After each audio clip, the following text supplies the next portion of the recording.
Hey everyone, this week is Sleep Awareness Week, so I wanted to direct our stress conversation there to give us a head start on reducing our stress. Sleep deprivation is one of the major contributors to stress in our constantly connected world. A recent report here in Australia found that sleep deprivation is highly prevalent, with an estimated 39.8% of Australian adults experiencing some form of inadequate sleep. That's 4 out of every 10 Australian adults. It also revealed that sleep deprivation was linked to over 3,000 deaths in 2016-17, with just under 400 of those occurring because a person had fallen asleep at the wheel of a vehicle or from an industrial accident due to a lack of sleep. The remaining deaths are heart disease and diabetes deaths linked to sleep disorders. I've got clients all the time telling me that they're surviving on 4 and 5 hours sleep every night. And I always tell them the same thing. You are not surviving. You are actually shortening your life. You see, sleep affects every single cell in every organ of the body, and it's time for us to take a serious look at our sleep. Going back to my time of my burnout, I was sleeping an average of 2 to 3 hours a night. Ironically, my anxiety around my health after the melanoma treatment was keeping me awake at all hours of the night. Were our finances where I needed them to be if I was to die and leave the responsibility to my family? Did I have enough life insurance? And even if I didn't, would I be able to get any now that the C word was stamped on my health records? I needed to get better if I was to turn things around, but my sleep, or lack of it, was totally counterintuitive to that. I would wake up every day feeling exhausted. My brain was foggy and my tolerance level was almost non-existent. I thought many times about just giving up. And then finally one day I struck up the courage to get some help. Today I want to share a little bit of what I learnt through that process and how I was able to turn things around. I really hope it helps you too. So if I was to summarize it into 3 areas, it would be routine, rhythm, and relaxation. So let's start with routine. People are creatures of habit, and good and bad, habits are formed by getting into a routine and sticking to it. My health coach introduced me to the life-changing concept of sleep hygiene.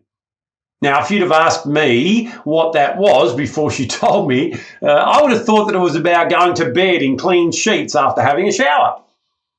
There was so much more to it than that. Practicing consistent sleep hygiene, non-negotiables, will reduce your stress. My daily routine affected the amount and the quality of sleep I was having each night, so it had to change. It included things like when I got up and when I went to bed, when and what I ate and drank, how much exercise I had and when I had it, staying off screens and having my room totally dark and at the right temperature. And the list went on and on. Just Google sleep hygiene and you'll find many resources to help you to change your routine, which in turn will improve your sleep and your stress. Just like dancing, sleep is more effective when you have the right rhythm. If you've ever noticed that you tend to feel energized and drowsy around the same times every day, you have your circadian rhythm to thank. Our circadian rhythm is a natural internal process controlled by our brain that regulates our sleep-wake cycle and repeats roughly every 24 hours. For most adults, the biggest dip in energy happens in the middle of the night, somewhere between 2 and 4 a.m., when they're usually fast asleep, and just after lunchtime around 1 to 3 p.m. when we crave a post-lunch nap. It's when you're sleep deprived that you'll notice bigger swings of sleepiness and alertness. Even though your brain controls your circadian rhythm, outside factors like lightness and darkness can also impact it. When it's dark at night, your eyes send a signal to the brain that it's time to feel tired. Your brain, in turn, sends a signal to your body to release melatonin, which makes your body tired. That's why your circadian rhythm tends to coincide with the cycle of daytime and nighttime.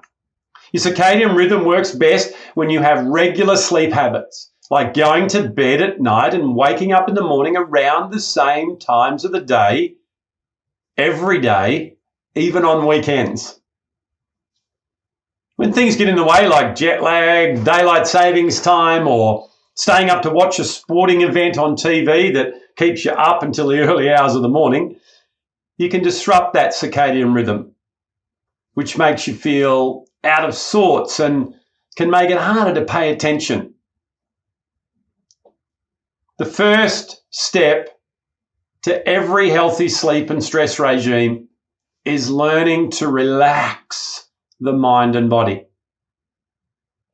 For many years, I struggled to relax. My mind was always active, thinking about what I had or hadn't got done or what I needed to do tomorrow. Who was judging me? How was I failing? Did I deserve to take time off and relax? You know, the negative self-talk that haunts us from time to time, and in my case, sent me into a direct path to the performance trap. Learning to relax took a change of my thinking, my beliefs, as well as my behavior. You know, being present in the moment through practicing meditation and mindfulness, they were huge helps for me. Making space in my daily routine for self-care was critical in my recovery and now scheduled in as a non-negotiable priority. Letting things go quickly, forgiving myself and others and moving forward. Staying in touch with my spiritual side through grace and gratitude. Practicing yoga. You know, these are just a few things that I slowly added into my daily routine that not only help me sleep a solid 7 to 8 hours every night these days, they help me reduce and manage my stress. So where are you with your sleep awareness? Is it where it needs to be, or are you still justifying your unhealthy habits through your own understanding and logic? I know, I was there too, but it's all lies and it has to change. It's all a matter of routine, rhythm, and relaxation.